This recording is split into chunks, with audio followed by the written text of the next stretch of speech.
আজকে সকালবেলায় চলে এসেছিলো আমার একটা পারফিউমের সেট, যেটার প্রত্যেকটার স্মেল তো ছিল জাস্ট অসাধারণ। এটা আমি রিকের জন্য নিয়েছিলাম অ্যানিভার্সারি গিফট হিসেবে।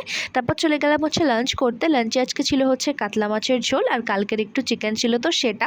তারপর কুলফি খেয়ে আমি আর বৌদি সন্ধ্যাবেলায় চলে গেলাম হচ্ছে শ্রী লেদার্সে, কারণ বৌদির একটু জুতো কেনার ছিল। তারপর কেনাকাটা কমপ্লিট করে চা খেয়ে দই ফুচকা খেয়ে আমরা চলে গেলাম হচ্ছে বাড়ি। আর ব্যাকগ্রাউন্ডে মশারি দেখতে পাচ্ছ, তার কারণ মাঝরাতে আমার ভিডিওটা শ্যুট করার কথা মনে পড়েছে, তো সেই কারণে। আর এই প্রিটি পিঙ্ক জুতোটা আমাকে বৌদি দিয়েছে, যেটার দাম নিয়েছিল হচ্ছে 250 টাকা। আর এই ফালতু জুতোটা আমি জুডিও থেকে নিয়েছিলাম 400 টাকা দিয়ে, কজ আমার একটা জুতো এক্সচেঞ্জ করার ছিল। আর এবার জুডিওতে একদম ভালো কালেকশন ছিল না জুতোর, অগত্যা আমাকে ফালতু জুতোটা নিতে হয়েছে। আর এটা আমার পাশের বাড়ির একটা মিষ্টি বনু সৃজিতা। আর পরের দিন সন্ধ্যেবেলায় মামন আমাকে মেহেন্দি পরাতে চলে এসেছিল, আর বৃষ্টি তো মন দিয়ে দেখছিল। আর মামন তো ভীষণই সুন্দর মেহেন্দি পরায়। আর প্রত্যেক বছর না বিশ্বকর্মা পুজো এলে আমার মেহেন্দি পরা লাগে, মানে বিয়ে লাগে আর কি।